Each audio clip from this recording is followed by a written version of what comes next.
Hey guys, welcome back to the channel and the layout update for February 2021.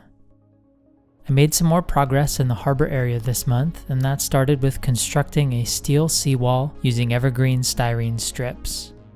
I used a .040 sheet as the base of the wall and glued on strips of number 135 using an 1/8 inch wood spacer in between each strip. I gave it a coat of flat red primer, a few coats of Tamiya TS33 dull red, added a burnt umber oil wash for some shadows, used some AK interactive weathering pencils for some light streaks and chipping, a few pan pastels for some rust, and a tide line using AK interactive dust effects thinned slightly with mineral spirits. I had a suggestion to add in some barnacles to the pilings, and I spent some time thinking of the best way to do this. In the end, I used a ballast sample that I ordered a while back from Arizona Rock and Mineral called Green Granite. It's a fantastic match, in my opinion, for barnacles as it has hues of gray and green mixed in. I turned my attention to the left side of the seafood company and tried my hand at carving some rocks. I also glued in a leftover section of the concrete seawall I did in the last update to add some extra interest in the area and to help shape the landforms.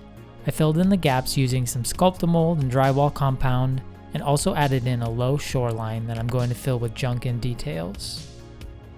I painted the rocks using some Woodland Scenic stone gray and concrete washes, some highlight colors with cheap light gray acrylics, gave them some AK interactive washes using dust effects and light dust deposits, and topped it all off with an off-white dry brush. As the glue dried on the concrete wall, it left a gap, so I 3D printed a pipe simulating a runoff of some sort coming from the seafood company. I painted all of the Sculptamold with a brown latex paint and gave the shoreline a coat of a lighter brown acrylic. I printed off some detail castings to fill in the area and gave everything a coat of primer. I painted them up and finished them off with a wash to weather them. I covered the whole area with some dirt, a few pieces of vegetation, set the details in place, and hit it with some alcohol and scenic cement.